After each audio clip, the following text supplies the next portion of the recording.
তো আসসালামু আলাইকুম, কেমন আছেন সবাই? সবাইকে জানাই শুভ কামনা, শুভ সকাল। তো আজকে দেখেন, আজকে বাড়ির রাজা আমি হয়ে গেলাম। বাড়ির রাজা বলতে রান্নাঘরের রাজা হয়ে গেলাম। আপনারা তো জানেন বা আমরা জানি যে মহিলারাই সব সময় রান্না বান্না করে থাকে, মহিলারাই রান্নাঘরের রানী হয়ে থাকে।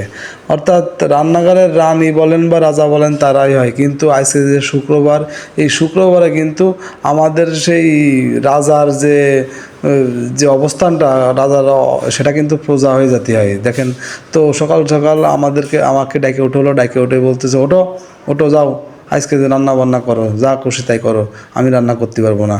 তা আমি সকাল সকাল উঠে চলে আসলাম রান্নাঘরে এসে মনে করলাম তাহলে দেখি রাইস কুকারে ভাত দিয়ে ওতে আলু দেবো এবং শর্টকাটের ব্যবস্থা করব আর ডিম ভাজি করব। তো দেখেন, এই যে সুন্দর করে আলু রাইস কুকারে দিয়ে সিদ্ধ করে এখন এই দেখেন খুব সুন্দর ভালোভাবে ভালো মজাদার একটা রেসিপি তৈরি করলাম, আলু ভর্তা রেসিপি। এটা কীরকম, প্রথমে পেঁয়াজ রসুন ভাজে নিতে হয়, এরপরে ভাজে নিয়ে আলু দিলে খুব সুন্দর টেস্ট হয়।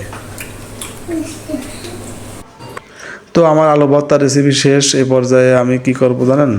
এই পর্যায়ে আমি ডিম ভাজি করব। তো ডিম ভাজি রেসিপিটা আপনারা দেখে নেন। এটা হলো কি, আমার একটা ইন্ডাকশন কুকার। এই ইন্ডাকশন কুকারে একসঙ্গে আমি অনেকগুলো ডিম ভাজবো। একসঙ্গে 3 থেকে 4টা ডিম ভাজা যায়, কোনো সমস্যা হয় না।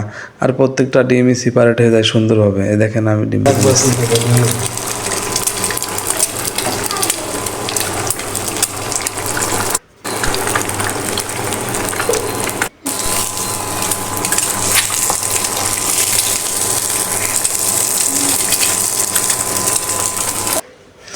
দেখলেন, একসঙ্গে 3টা ডিম ভেজে নিলাম।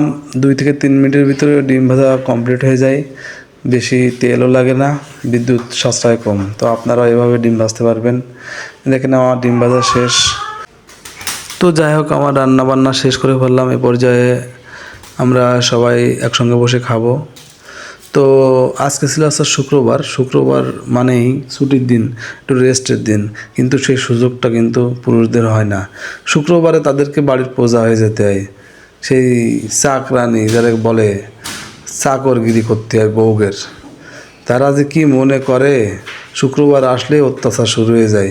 তাই দেখেন, এই যে, অবশ্য আমি এটা অত্যাচার মনে করি না, এটা আমার কাছে ভালোই লাগে। দেখেন, আমি অত্যন্ত সুন্দর ও যত্ন সহকারে সকালবেলা ঘুম থেকে উঠে কীভাবে রেসিপিগুলো তৈরি করে ফেললাম। এটা আমার কাছে কোনো ব্যাপার না। তো সবাই ভালো থাকবেন, আল্লাহ হাফেজ।